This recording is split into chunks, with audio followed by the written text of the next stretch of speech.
श्री गोकुल नाथ की जय।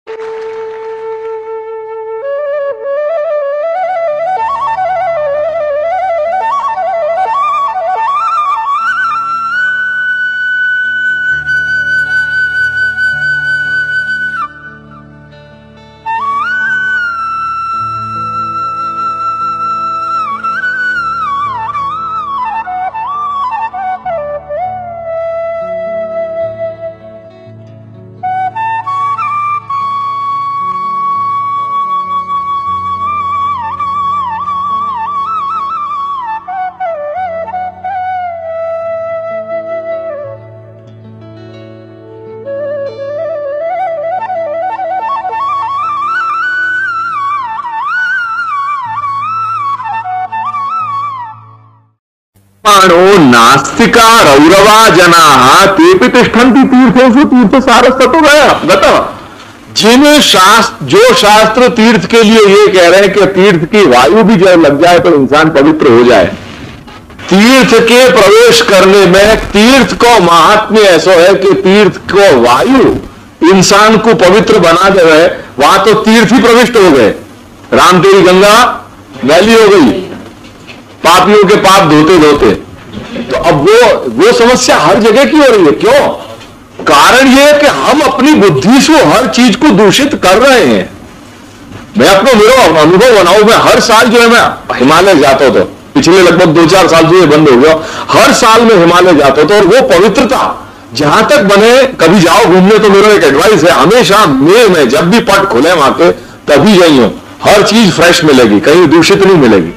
तो मैं यही प्रयत्न करता हूं कि और जब भी जातो, आप नहीं मानोगे, मोकू वो नेचर प्रकृति को छूने में मोकू ये डर लगता हो कहीं मेरी अशुद्धि आपको अशुद्ध नहीं कर देवे। प्रकृति वहां के नेचुरल फॉर्म में जब तक वहां को beauty is to be seen not to be touched, वहां को वहां ऐसे रख दो, वहां को देखो, वहां को एंजॉय करो।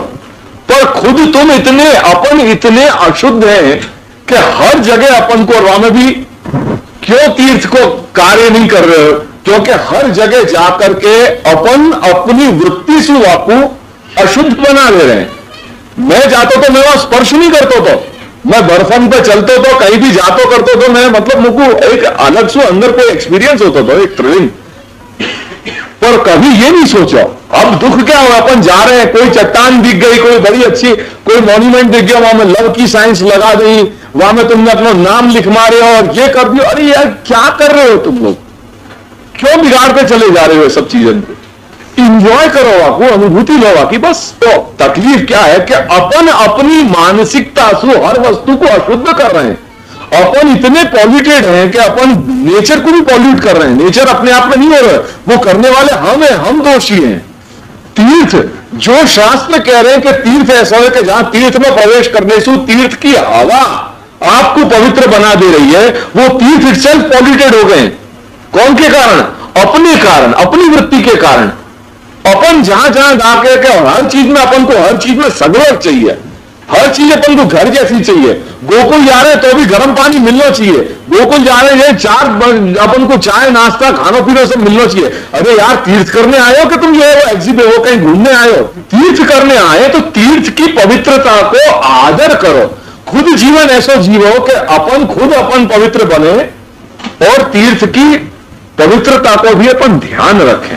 कोई भी जगह जा रहे हो, तीर्थ बहुत सारे हैं, बिल्कुल बिगाड़ दियो है अपन ने, वातावरण सब पूरा दूषित कर दियो है। अगर जा क्षण अपन ये ध्यान रखेंगे तो तीर्थ को सार भी अपन को ध्यान में आएगा, तीर्थ को सार भी अपन को ख्याल में आने लग जाएगा। तो क्या कह रहे हैं, ये आज की कहानी नहीं है, ये पुराण में लिख गई है। जो आज अपन को जगह जगह ये तांडव नृत्य अपन देख रहे हैं, खुलेआम जो अपन ये तांडव देख रहे हैं, वो आज अपन को श्रीमद् भागवत के महात्म्य में अपन को मिल रही है।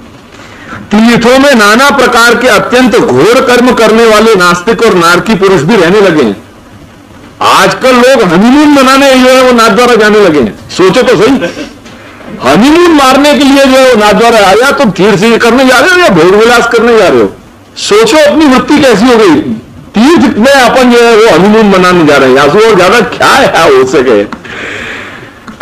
तीर्थों में नाना प्रकार के अत्यंत घोर कर्म करने वाले नास्तिक और नारकी पुरुष भी रहने लगे, इसलिए तीर्थों का भी प्रभाव जाता रहा। तीर्थ सारस तत्वगतः काम क्रोध महालोभ तृष्णा व्याकुल चेतस तेपि तिष्ठन्ति तपसी तपस्सारस तत्वगतः। जिनका चित्त निरंतर काम क्रोध महान लोभ और तृष्णा से तपता रहता है वे भी तपस्या का ढोंग करने लगे हैं, इसलिए तप का भी सार निकल गया।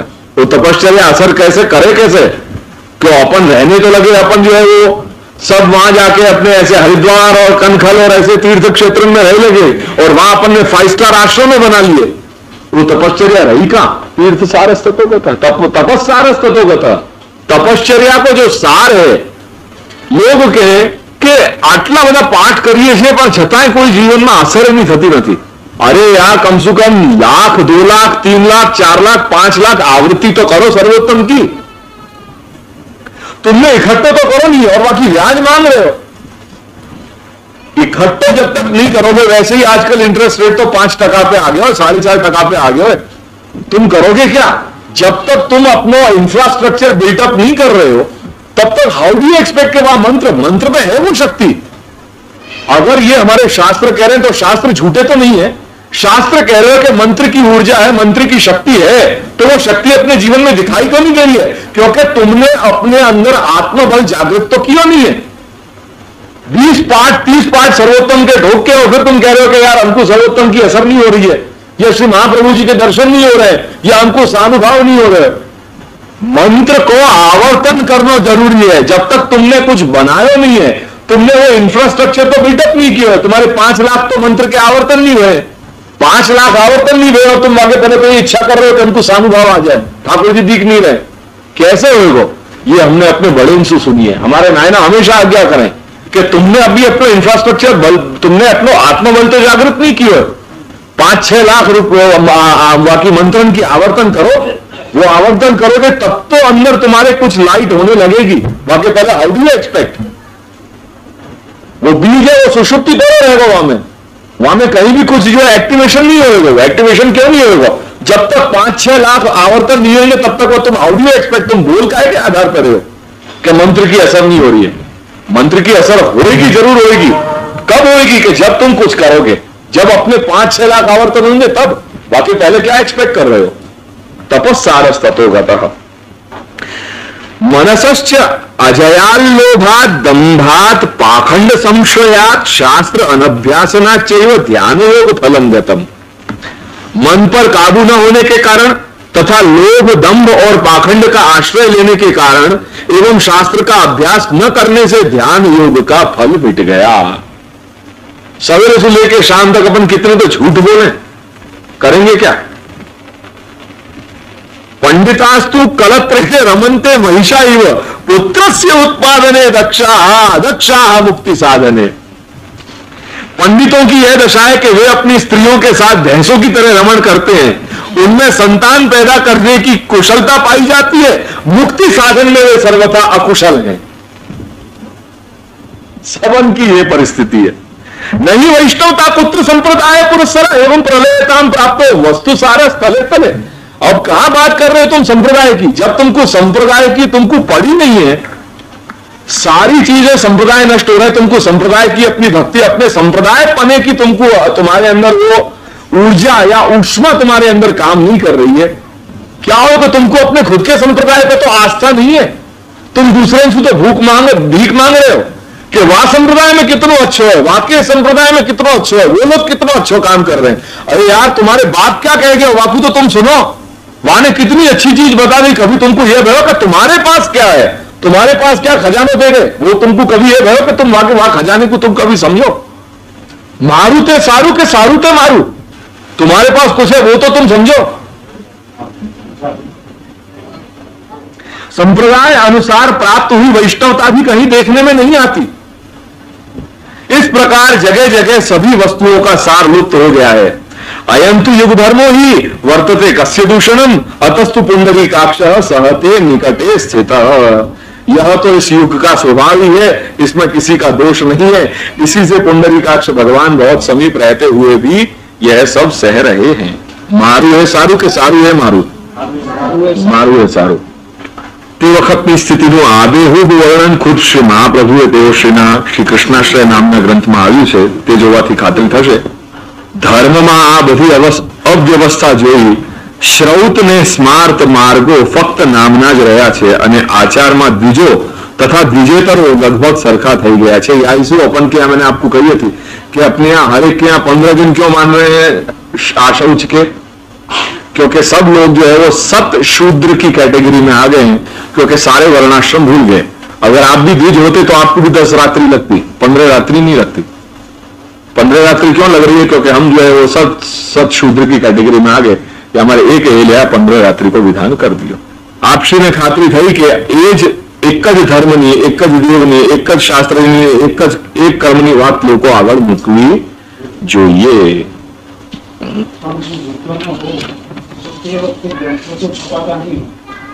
मुसाफरी માટે સગવડભર્યા સાધનો પણ નહીં હોય એવા સમયમાં પ્રચાર કાર્ય શી રીતે થઈ શકે? ऐसे भयो हवाई विमान ની એવી સગવડો છે પદાર્થે सब पूरे. ये द्वारका, ये जगह इलाका बताया है, ये है रामेश्वरम. पर हवाई विमान ની એવી સગવડો છે, મુસાફરી વીજળી ગતિએ થઈ શકે, પણ તે જમાનામાં આવી કોઈ જાતની સગવડો નહોતી આવતી. આવી તે જમાનામાં આવી કોઈ જાતની સગવડો નહોતી આવે વખતે આપશ્રીએ આખા હિન્દુસ્તાનમાં પગપાળા મુસાફરી કરી અને તે એક વખત નહીં પણ 3 વાર. એ કોઈ રમત વાત નથી. મહાપ્રભુએ કેવળ જનકલ્યાણ અર્થે આવી અખિલ હિન્દની મુસાફરી 3 વખત કરેલી એવું જ્યારે આપણા જાણવામાં આવે ત્યારે આપણું મસ્તક તેઓશ્રીના ચરણમાં નમ્યા વિના રહેતું નથી. આપશ્રી ભૂતલ ઉપર 55 વર્ષ સુધી બિરાજ્યા. આ દરમિયાન આપશ્રી હિન્દના પર્યટનમાં કેટલો સમય ગાળ્યો તેની તમને ખબર છે? મેં પૂર્વે તમને કહ્યું કે આપશ્રીએ પોતાનું જીવન કાર્ય છેક 11 વર્ષની નાની ઉંમરે શરૂ કર્યું અને 22 વર્ષ પર્યંત પર્યટનનું કાર્ય ચાલ્યું. આ 22 વર્ષના ગાળામાં આપશ્રીએ આખા હિન્દુસ્તાનમાં 3 વખત પવિત્ર સ્થાનોની યાત્રા કરી અને ઠેર ઠેર શ્રીમદ ભાગવતની સપ્તાહો કરીને તથા વિદ્વાનો જોડે ધાર્મિક ચર્ચાઓ કરીને તથા જનસમૂહ સમક્ષ ધાર્મિક વ્યાખ્યાનો કરીને પોતાના ધાર્મિક સંદેશો ફેલાવ્યા.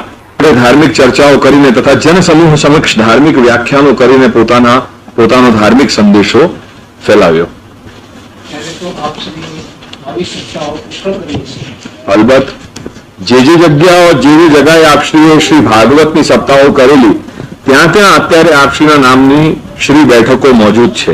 તે દરેક શ્રી બેઠક પાછળ કાંઈ ને કાંઈ ચમત્કારી બીના બન્યાના પ્રસંગો પણ છે. તેનો અહેવાલ પણ બેઠક ચરિત્રમાંથી આપણને મળી રહે છે. શ્રી મહાપ્રભુ શ્રી દાદાજીએ જે રચેલ જે ગ્રંથો નિજ વાર્તા, ઘરુ વાર્તા, એમની સાથે બેઠક ચરિત્રો પણ આપણને મળે છે. એ બેઠક ચરિત્રો ઉપરથી દરેક બેઠકનું આપણને મહત્વ ખ્યાલમાં આવી જશે. આપશ્રીના ફૂટકર નાના ગ્રંથો તો બધા પ્રાસંગિક છે. આ પૈકી 16 ગ્રંથો સુવિખ્યાત છે. માર્ગદર્શન થવા માટે આ ગ્રંથો અમૂલ્ય છે. તે એટલા ઉપરથી જણાશે કે દરેક ગ્રંથ ઉપર 8-8, 10-10 ટીકાઓ સંસ્કૃતમાં લખાયેલી છે.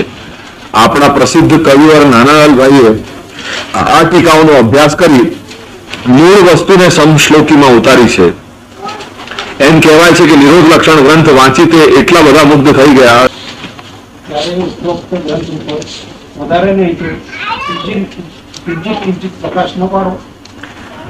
ગ્રંથની મૂળ વસ્તુને પામવા માટે તો તમારે મૂળ ગ્રંથનો અભ્યાસ કરવો જોઈએ.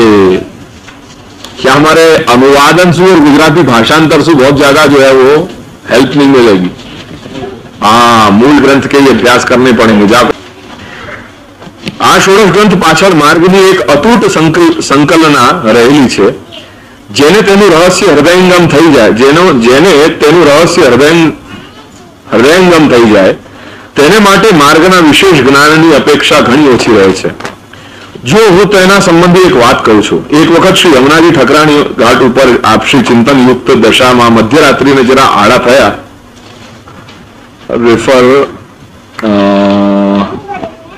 પ્રસંગે એક વખત શ્રી યમુનાજીના ઠકરાણી ઘાટ ઉપર આપશ્રી ચિંતનયુક્ત દશામાં મધ્યરાત્રિએ જરા આડા થયા.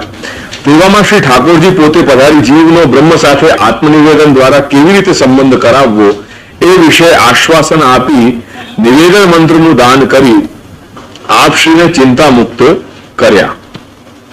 જેઓ આવી રીતે આત્મસમર્પણ કરી બ્રહ્મ સંબંધ ગ્રહણ કરશે તેઓ 5 પ્રકારના દોષમાંથી મુક્ત થઈ પ્રભુના વરણ માટે અધિકારી થશે. એ વિશે પણ આપશ્રીને શ્રી ઠાકોરજીએ ખાતરી આપી. આ બનેલી હકીકત ઉપર આપશ્રીએ એક સિદ્ધાંત રહસ્ય નામનો સ્વતંત્ર ગ્રંથ લખ્યો છે. આ બનાવ શ્રાવણ માસના શુક્લ પક્ષની પવિત્ર એકાદશીની મધ્યરાત્રિએ બનેલો. આ અપૂર્વ પ્રસંગના મહાત્મ્ય ઉપરથી તે દિવસને એક મહોત્સવ તરીકે ઉજવણી વૈષ્ણવો અદ્યાપી પણ તેને पवित्रताનું स्मरण करे छे.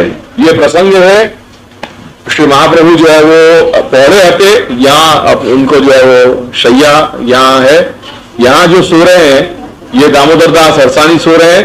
और यहाँ जो श्री महाप्रभु ने एकादशी के दिन के लिए जो पवित्रा सिद्ध करके रखी थी, ये पीली जो है वो पवित्रा वो और मिश्री, ये पवित्रा है पीलो, और यहाँ जो कटोरी है वो मिश्री की कटोरी है, ये सिद्ध करके रखी थी. तो अर्धरात्रि में भगवान प्रकट भय और भगवान ने श्री महाप्रभु को आज्ञा दी कि ब्रह्म संबंध करना सर्वेशान देह जीवयो सर्वदोष निवृत्ति दोषा पंचविधा स्मृता सहजादेश कालोत्था लोक वेद निरूपिता संयोगजा स्पर्शजाश्र मननवंतव्या कथंचन असमर्पित वस्तु नाम तस्मात् वर्जनमाचरेत निवेद भी समर्प्य सर्वं कुर्यादिति स्थिति नमतम देव देवस्य स्वामी भक्त समर्पणम दत्तापहार वचनम तथा इत्यादि इत्यादि ये सारी आज्ञा करी.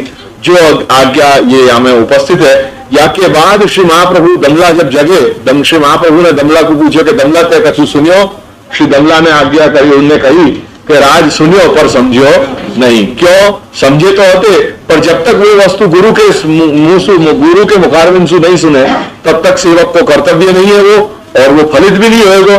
ये अपन को आज्ञा, अपन को ये सारो कथा जो है अपनी को ये वार्ता अपन को ये सब समझा रही है. एक बीजो प्रसंग पर एवो मननीय है. श्री महाप्रभुजीनी जेवी 84 बैठको गणाय तेवा ज आपश्रीना 84 वैष्णवो तो उत्तम कोटीना हता. आ बधा वैष्णवो आध्यात्मिक उन्नतिनी सर्वोत्कृष्ट स्थितिए पहोंचेला हता. तेओ बधा निर्गुण भक्तोनी सर्वोत्तम कोटीना हता. तेमना जीवनना प्रसंगो श्री गुसाईजीना चौथा लालजी श्री गोकुलनाथजी आपश्रीनी बैठकमां कहेला ते आपश्रीना भक्तोए उतारी लीधेला हता. आ बधा प्रसंगो ग्रंथना स्वरूपमां हाल प्राप्त थाय छे. તે જોવાથી તેમની વૈરાગ્યયુક્ત ભક્તિનો આપણને કંઈક ખ્યાલ આવશે. આ વૈષ્ણવો પૈકી એક રામદાસ નામના મહાપ્રભુજીના અંગત સેવક હતા. તેમને મનમાં એ જ ધખારો રહ્યા કરતો કે તનુજાને વિત્તજા સેવા કરું છું છતાં શા માટે ચિત્ત વ્યગ્ર રહે છે. આત્મસમર્પણ કર્યું છે છતાં મારાથી અર્થને શરીરનો વિનિયોગ અન્યમાં થઈ જાય છે તો મારી શી રીતે ગતિ થશે. આવી જાતની ચિંતા તેમને અશાંત કરી મુક્તિ તેનો નિવારણ અર્થે શ્રી મહાપ્રભુએ નવરત્ન નામનો સુંદર ગ્રંથ લખી મોકલી. તેઓ તેનો નિત્ય પાઠ કરવાની આજ્ઞા કરી. અને તમને જાણીને આનંદ થશે કે ગ્રંથના સેવનથી તેમને પરમ શાંતિ પ્રાપ્ત થઈ. તે ગ્રંથ અમૂલ્ય રત્નથી ભરેલો છે. હું સ્વાનુભવપૂર્વક કહું છું કે જો કોઈ શ્રદ્ધાપૂર્વક તેનું સેવન કરે તો અવશ્ય તેને નિશ્ચિંતતાનું ફળ મળે જ મળે. અલબત્ત कि वो जो ग्रंथ है वो समर्पित वैष्णवन के लिए है, असमर्पित वैष्णवन के लिए नहीं है. चिंता कापी न कार्या. हर बार केवल ये बोलना कि चिंता नहीं करनी, कभी चिंता नहीं करनी. अरे पर चिंता कौन सी? तुम्हारी लौकिक चिंता नहीं, पर जाने आत्मनिवेदन कियो है ऐसे कुछ जो चिंता हो रही है कि जब मैंने सब कुछ मेरे भगवान को अर्पित कर दियो तो अब मोकू मेरे जीवन को निर्वाह कैसे करनो. भगवान को अर्पित करे गए द्रव्य सु मोकू कर लो या अन्य सु. क्योंकि एक तरफ अगर करूं तो कुआं है, दूसरी तरफ करूं तो खाई है, जाऊं क्या. अगर भगवान को मैंने अपनो सारो जीवन भगवान को अर्पण कर दियो, अब भगवान को सब कुछ जब मैंने अर्पण कर दियो तो भगवत द्रव्य सु मैं अपनो निर्वाह करूं तो कुआं में पड़ रहा हूं. और अगर भगवत द्रव्य जो अंगीकार नहीं किया है ऐसे द्रव्य में सु कर रहे हूं तो एक वो खाई में पड़ रहे हूं. तो कुआं में और खाई में करना क्या मिले. ये जो परिस्थिति, जो चिंता है, या चिंता के निवारणार्थ भगवान श्री महाप्रभु ने नवरत्न ग्रंथ को उल्लेख किया है. वही एक ત્રીજો પ્રસંગ આમાં આપણે પોતાના સ્વાનુભાવને ગ્રંથમાં ઉતાર્યો છે. વહી કોણ છો? અંતઃકરણ પ્રબોધ. આપ જણાવે છે કે મને શ્રી ઠાકુરજીએ 2 આજ્ઞાઓ કરી પણ મેં તેનું પાલન કર્યું નહીં, પણ હવે તો મને ત્રીજી આજ્ઞા થઈ છે કે મારા દેહ અને દેશનો ત્યાગ કરી પ્રભુની સન્નિધિમાં જવું. હવે મારે આ ત્રીજી વારની આજ્ઞા તો ઝટ ઉઠાવવી જોઈએ. દાસનો એ જ ધર્મ છે. પ્રભુ દયાળુ છે ને તે લૌકિક રીતથી આજ્ઞા ભંગ માટે પોતાના દાસની તુલના નહીં કરે. માટે ઓ મારા અંતઃકરણ ચિંતા ન કર. આ ગ્રંથ અંતઃકરણ પ્રબોધના નામથી સુપ્રસિદ્ધ છે. આ ઉપરાંત એવા તો ઘણા પ્રસંગો છે જે ઉપરથી આપશ્રીના દયાળુતાને કોમળતાનો આપણને અનુભવ થાય છે. એવું બન્યું કે આપશ્રી પરદેશ પધારેલા, પાછા આવીને આપશ્રી જોયું તો માલુમ પડ્યું કે આપશ્રીના મોટા પુત્ર ગોપીનાથજીએ એવો નિયમ ગ્રહણ કર્યો છે કે મારે શ્રીમદ ભાગવતનો પાઠ પૂરો કરી ત્યાર પછી પ્રસાદ લેવો. આમ કરતા સહેજે 2 થી 2.5 દિવસ થતા. આવી તપશ્ચર્યાથી કોમળ પિતાને આનંદ સાથે ક્લેશ થયો. તેથી આપશ્રીએ પુરુષોત્તમ સહસ્ર નામનો અપૂર્વ ગ્રંથ પ્રકટ કર્યો. તેમાં શ્રીમદ ભાગવતમાંથી પ્રકટ તેમજ અપ્રકટ એવા 1000 ઉપરાંત ભગવાનના નામો ઉદ્ધૃત કર્યા છે. 1075 1000 ग्रंथ 1000 नाम श्रीमद भागवत के हैं और 75 जो है वो एडिशनल और सारे ग्रंथांतर में. सो हमारे अंत में कह रहे हैं पंचसप्तति विस्तीर्णम पुराणांतर भाषितम. ये वहां अंत में कह रहे हैं 1075 नाम. અને આજ્ઞા કરી કે તમારે આ શ્રી પુરુષોત્તમ સહસ્રનો નિત્ય પાઠ કરવો. આનો પાઠ કર્યાથી શ્રીમદ ભાગવતના પાઠનું ફળ મળશે. એમાં શ્રીમદ ભાગવતના 10મ સ્કંદમાંથી ભગવાનના લીલા યુક્ત સુંદર નામો આપવામાં આવ્યા છે. આનો નિત્ય પાઠ શ્રી ગુસાઈજી કરતા. આ ઉપરથી તમે જોઈ શકશો કે આપશ્રીના જીવનની પ્રવૃત્તિ કેવા પ્રકારની હતી અને આપશ્રીના લૌકિક સંબંધો પણ કેવા અલૌકિક ને આત્મિક ભૂમિકા ઉપર રચાયેલા હતા. એમને કહ્યું હતું કે શ્રી મહાપ્રભુજીને લગ્ન સંબંધ કરવાની પ્રભુએ આજ્ઞા કરેલી. તેથી જ આ સંસારમાં જોડાયા. નહીંતર આ જીવન બ્રહ્મચારી રહેવાનો આપણો વિચાર હતો. એક મિનિટ. ત્યારે ત્રીજી વારની પૃથ્વી પરિક્રમા હોતા હતા ત્યારે પંઢરપુરમાં શ્રી વિઠ્ઠલનાથજી દ્વારા આજ્ઞા થયેલી. મેં તમને ગઈકાલે પાંડુરંગ શ્રી વિઠ્ઠલનાથજી આપશ્રીએ લગ્ન કરવાની આજ્ઞા કરી હતી એ વિશે ઉલ્લેખ કર્યો હતો. આ ગાથા માટે માર્ગમાં દ્રઢ માન્યતા પ્રચલિત છે. આપશ્રીના નાના પુત્રનું નામ પણ શ્રી વિઠ્ઠલનાથજી તે ઉપરથી રાખવામાં આવ્યું છે. ઉપરના લગ્ન પ્રસંગ એ બીજકો નિકાલ દો.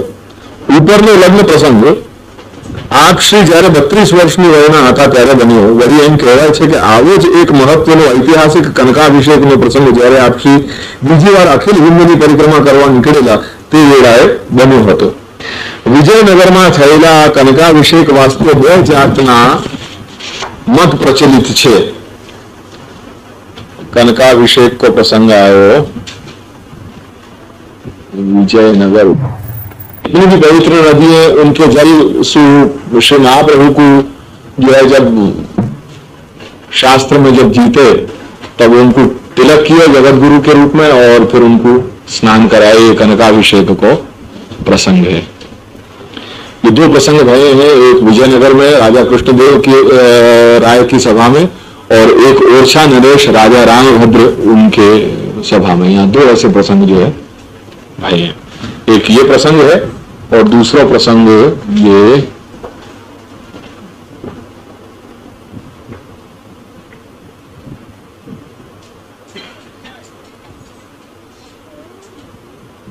ओरछा नरेश रामभद्र राय उनके प्रसंग में जो ये भय जो वो ये प्रसंग है.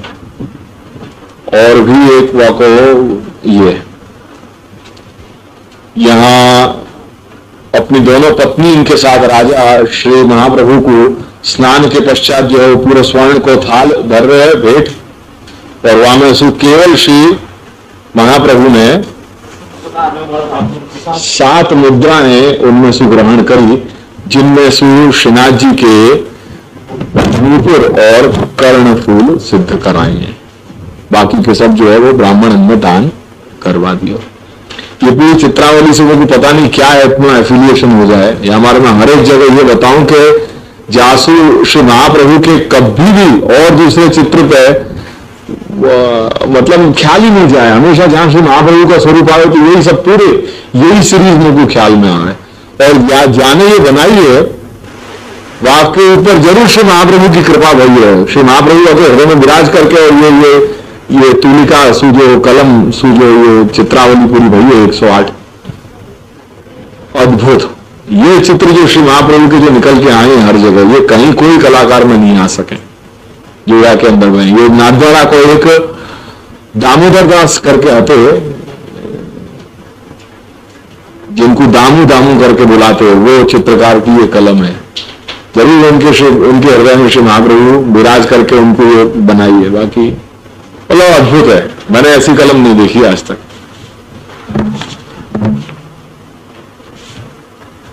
या हमारा मैं ये सब जगह दिखाऊं, जासू लोगन के खास करके युवाएं हैं, उनके हृदय में ये बैठ जाए श्री महाप्रभु, यानी कैसे ये હકીકત એવી છે કે પ્રખ્યાત વિજયનગરના રાજા કૃષ્ણદાસ પોતે વિષ્ણુનો ભક્ત હતો અને તેની રાણી શિવમાર્ગી હતી. એથી બંને વચ્ચે માર્ગના ઉચ્ચ નીચપણાની બાબતમાં મતભેદ રહ્યા કરતો.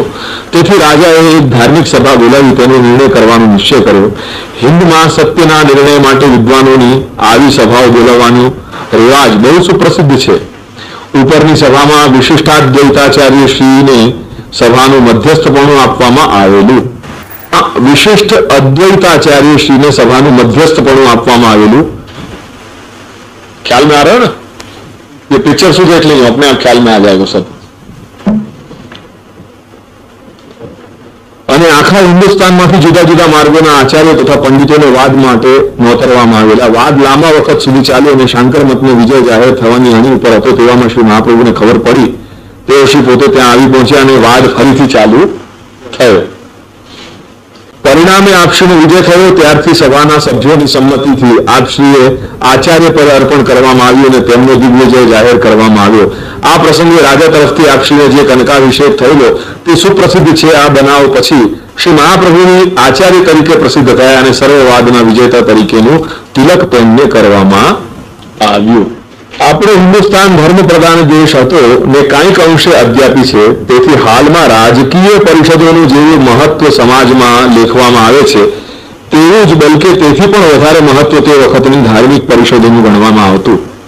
આવી વખતે ચર્ચાને અંતે ધર્મનો કયો વાદ શાસ્ત્ર આધારે સર્વોત્તમ સિદ્ધ થઈ શકે છે એનો નિર્ણય થતો. પરંતુ એ ઉપરથી એવું સમજવાનું નથી કે બધાને તેનો સ્વીકાર કરવાની ફરજ પાડવામાં આવતી.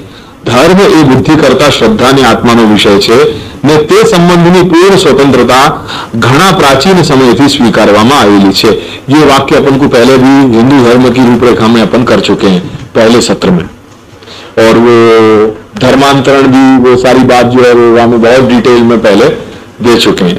તેથી તો અહીં અનેક ધર્મોને પંથો હોવા છતાં ધાર્મિક ઝઘડાઓ ઓછા જોવામાં આવે છે. અરે એટલું જ નહીં, આજે પણ તમે એક જ કુટુંબમાં જુદા જુદા ધર્મો પાળતા કુટુંબીજનોને એક સંપત્તિ રહેતા અને અન્યોન્ય પ્રત્યે પ્રેમ દાખવતા જુઓ છો. ધાર્મિક ઉદારતા અને સહનશીલતાના અભાવમાં આવું ન જ બને. ઠીક है, I don't not agree with this. Question mark.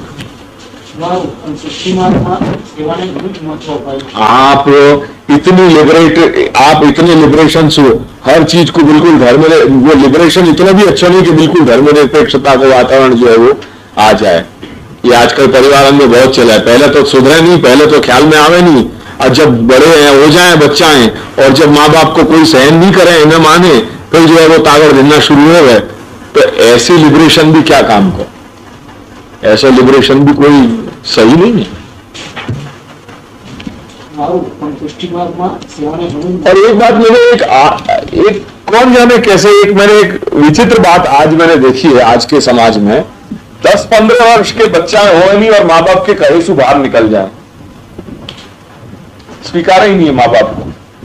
एक बड़ी विचित्र मैंने मानसिकता आज के समाज में मैंने अब देखी है.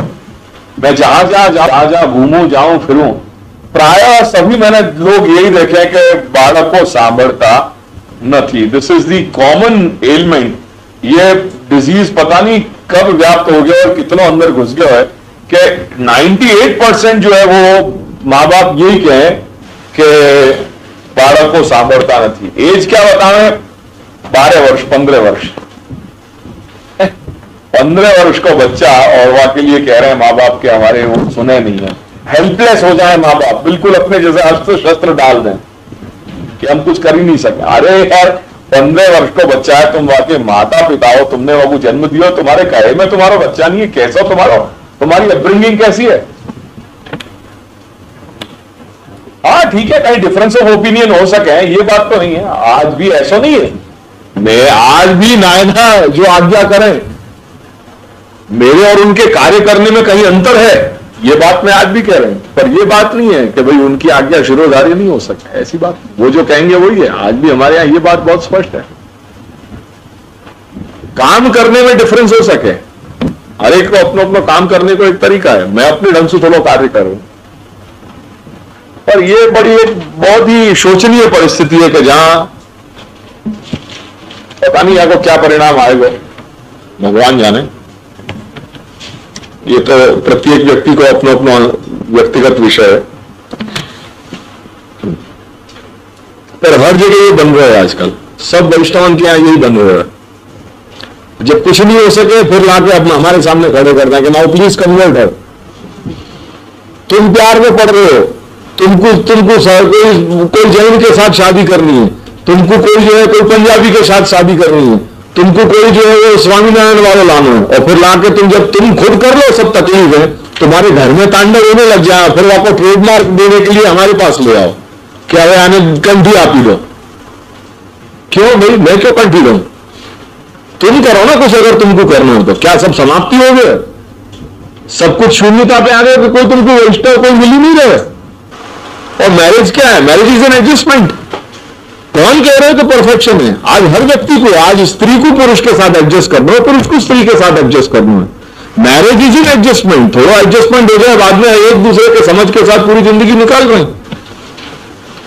प्यार करोगे, जासू प्यार करेंगे, वैसी शादी करेंगे तो हो गए काम। एक लेख मेरे पास या नहीं है अनफॉर्चुनेटली, मैं एक रीडर्स डाइजेस्ट में बहुत अच्छा लेख आया, वो कह रहे हैं कि इंसान प्रेम के जैसे प्यार करे, प्यार के साथ साथ व्यक्ति है ना एक दूसरे के आदी भी हो जा रहे हैं। After years of living together you get accustomed to the person that you start missing हर।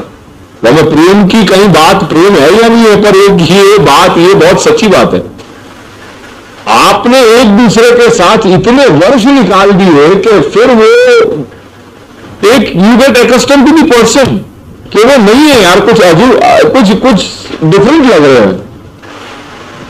एक बार पूरी कहानी, ये कभी मुझे मिलेगा रीडर्स डाइजेस्ट में, बहुत अच्छा लेख है, वो लेख मैंने रख रखे है, वाकई में कभी पढ़ा के मैं बताऊंगा।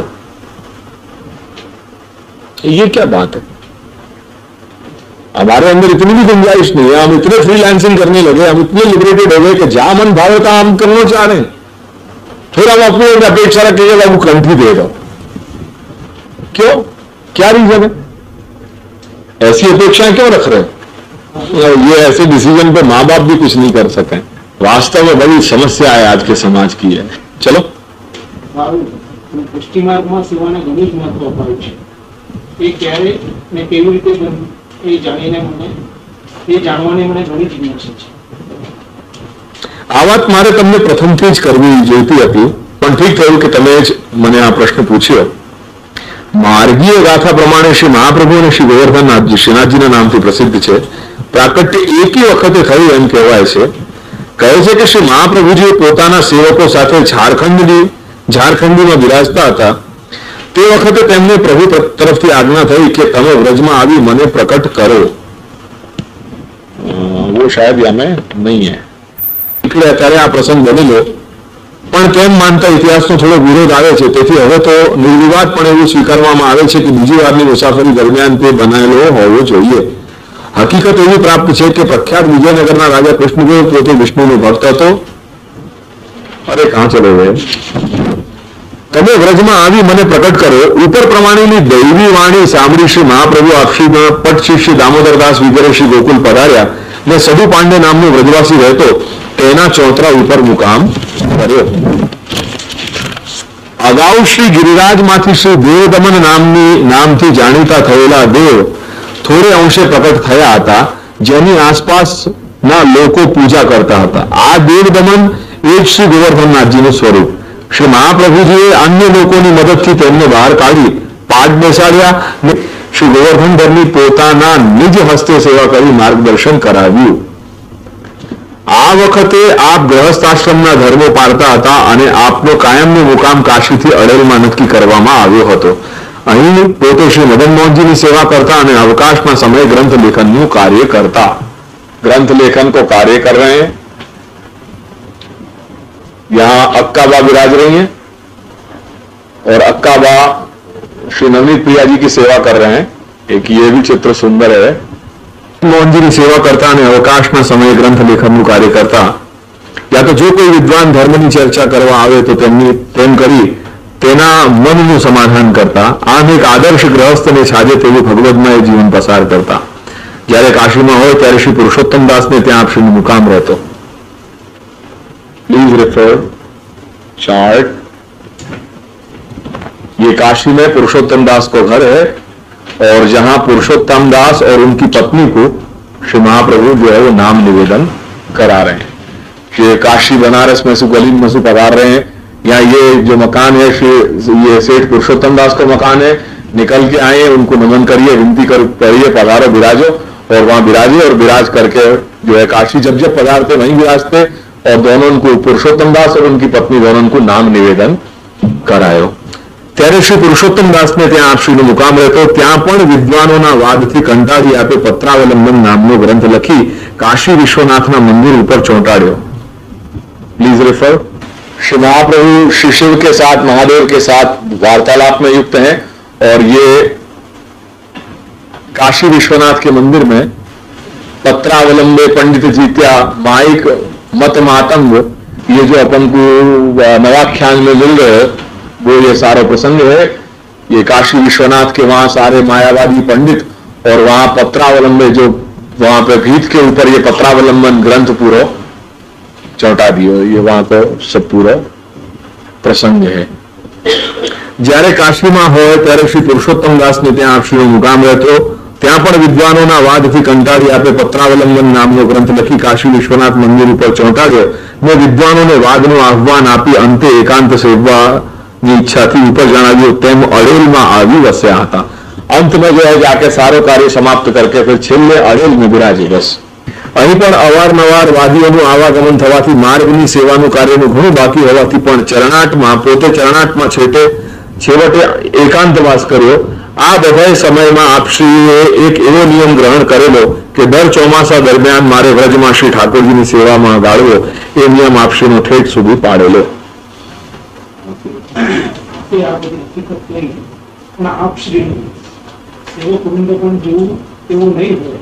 આપે તો અત્યાર સુધીમાં ખાસ એમને વિશે કશું કહ્યું જ નહીં.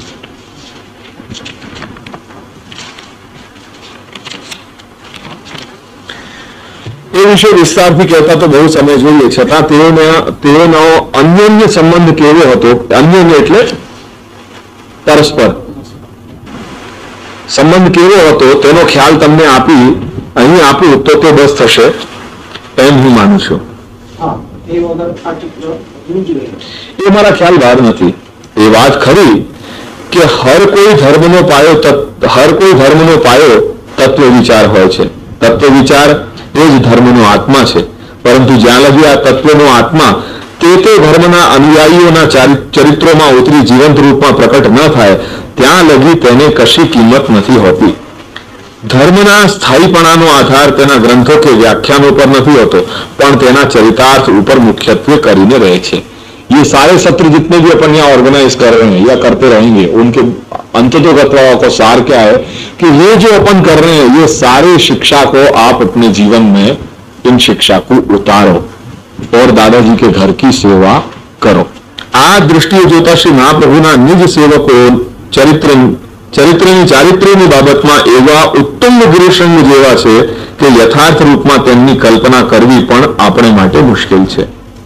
એમ જણાય છે કે આપશ્રીના પિતા પણ મહાપંડિત હતા અને તેમને પણ અમુક ગ્રંથો લખ્યા હતા.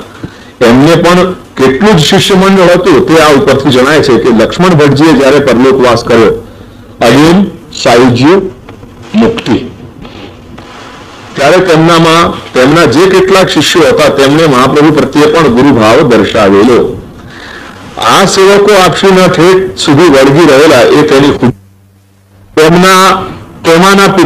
તેમના પિતાજીની મિલકતની વહેંચણી થઈ ત્યારે તેમના ભાગ તેમના ભાગે આવેલી મિલકતનું તેમને શું કરવું એવી વિમાસણમાં પડી ઝરૂખામાં બેઠા બેઠા વિચાર નિમગ્ન હતા. તેવામાં જ તેમને વર્ધામાં દાખલ થતા શ્રી મહાપ્રભુને જોયા. જોતા વેત જ તેમના સ્વરૂપ ઉપર આસક્ત થઈ જેમ કોઈ આશિક પોતાના માશુક પાછળ ઘેરો થઈ ભટક્યા કરે તેમ આપશ્રીના દર્શનથી મુગ્ધ બની આપશ્રીના સાનિધ્યમાં બેઠા તે બેઠા. આ આપશ્રીના પ્રથમ સેવક આપશ્રી ઘણીવાર કહેતા કે દલ્લા મેં આ માર્ગ તારે માટે પ્રકટ કર્યો છે. આ શબ્દનું ગૂઢ રહસ્ય આપણને આપશ્રીની વ્યામોહ લીલા પછી જણાય છે. આપશ્રીના એવા જ એક બીજા માર્ગના જહાજરૂપ મહાન સેવક સુરદાસ હતા. આ સુરદાસનું અમર નામ તો સાહિત્યમાં તેમજ ધર્મના ઇતિહાસમાં જાણીતું છે. તેઓ પોતે ગુરુપદે કામ કરતા હતા અને તેમને પોતે પોતાના અનેક શિષ્યો હતા. ગયું ઘાટ ઉપર જ્યારે તે પ્રથમ મહાપ્રભુના સમાગમમાં આવ્યા ત્યારથી આપશ્રીમાં તેમને अलौकिकताનું દર્શન થયું ને ત્યારથી स्वामीमती सेवक થયા. पहले वो सूर स्वामी थे और यहाँ हमारे हमेशा उनने ऐसे ही सब ग्रंथन की रचना करी कि भरे भरे हूं और मैं ये हूं और मैं वो हूं और मेरे अंदर कोई लायकात नहीं है और ऐसा सब. जब श्री महाप्रभु से मिले तो श्री महाप्रभु ने कही कि सूर वह के घिघियात का है कछु भगवत लीला का कि भाई तू सूर है सूर शूर तो तू सूर है तो सूर वह के घिघियात का. ये क्या सब इंफिनिटी की बेकार की बातें ले रहे हो कि कुछ नहीं है. अरे कभी भगवत लीला का जब ये कृपा करी तो पहली पद की रचना कौन सी करी है कौन सी करी ब्रिज भयो महर के पूत जब यह बात सुनी सुनी आनंदे सब लोग गोकुल गुणित गुनी. તેમનું આખું ભાગવત પદ્યમાં ઉતાર્યું જે સુરસાગરના નામથી પ્રસિદ્ધ છે. તેઓ જન્મથી અંધ હતા પણ તેમનો આત્મા શ્રી મહાપ્રભુના નક્ષચંદ્ર છટાથી છવાયેલો હતો ને તે જ તેમનો જીવનનો પ્રકાશ હતો. તેમનું વ્યક્તિત્વ અદ્ભુત હતું. આવો એક એક મહાભક્ત સેંકડોને નહીં બલકે હજારોને તારવાને સમર્થ હતો. એવા જ એક અન્ય વિદ્વાન પંડિત નામે પદ્મનાભ દાસ કરીને થઈ ગયા. તેઓ મહાપંડિત હતા અને પોતાની આજીવિકા શ્રીમદ ભાગવત શ્રી રામાયણ મહાભારત વગેરે ધાર્મિક ગ્રંથોની કથા કરી મેળવતા. એક વખત તેઓ શ્રી મહાપ્રભુની આ ભાગવત કથાનું શ્રવણ કરવાને આવ્યા. કથા તેમને એવી તો અદ્ભુત ને અલૌકિક લાગી કે આપશ્રીના સેવક બન્યા અને સેવક બનતાની સાથે જ મહાપ્રભુજીની પ્રેરણાથી ધાર્મિક ગ્રંથોની કથા દ્વારા આજીવિકા નહીં મેળવવાનો તેમને સંકલ્પ કર્યો. ये भी या विषय में भी मैं आपको फिर कभी बताऊंगा.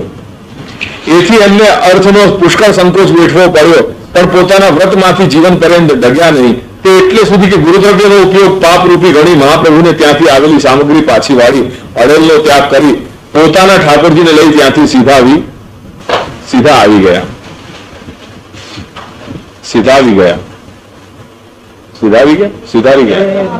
હા, આવા ટેકવાળા ભક્તો દીવો લઈ ખોરે પણ જરે તેમ નથી અને છતાં આપણે આપણી ખુમારીમાં માની બેઠા છીએ કે અમે ડાયા છીએ ને આપણા પૂર્વજ ભક્તો ગાણા ને મૂર્ખ હતા. आज अपन सब लोग यही मान रहे हैं ना. આવા અલૌકિક પ્રસંગો તો એક એક ભક્તની બાબતમાં બનેલા છે. તેનો વિસ્તાર કરવો એ સ્થળ સંકોચને લઈને અશક્ય છે. તે માટે તો તમારે સાહિત્ય સેવન કરવું રહ્યું. બોલો, તમારે હવે આ બાબતમાં કઈ વિશેષ જાણવાની ઈચ્છા છે? સંબંધ કેવો અદ્વિતીય અને અલૌકિક હોઈ શકે તેનો કોઈ ખ્યાલ મને આ ઉપરથી સહેજ આવે છે.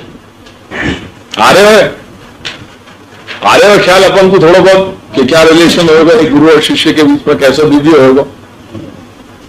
मुझे खातरी है दुनिया में सारे पॉसिबल रिलेशंस जो है वो गुरु और शिष्य में घटित हो सके. ये ऐसा विलक्षण संबंध है कि कोई दुनिया के कोई ऐसे संबंध नहीं है कि जो या रिलेशन में घटित नहीं हो सके. सब कुछ, एवरीथिंग इज पॉसिबल. મને ખાતરી છે કે જો હાલના યુવાનો अगर आ बधी हकीकत तेना खरा रूपમાં મૂકવામાં આવે તો ખચિત તેઓ વિમાર્ગે વહી જતા અટકે.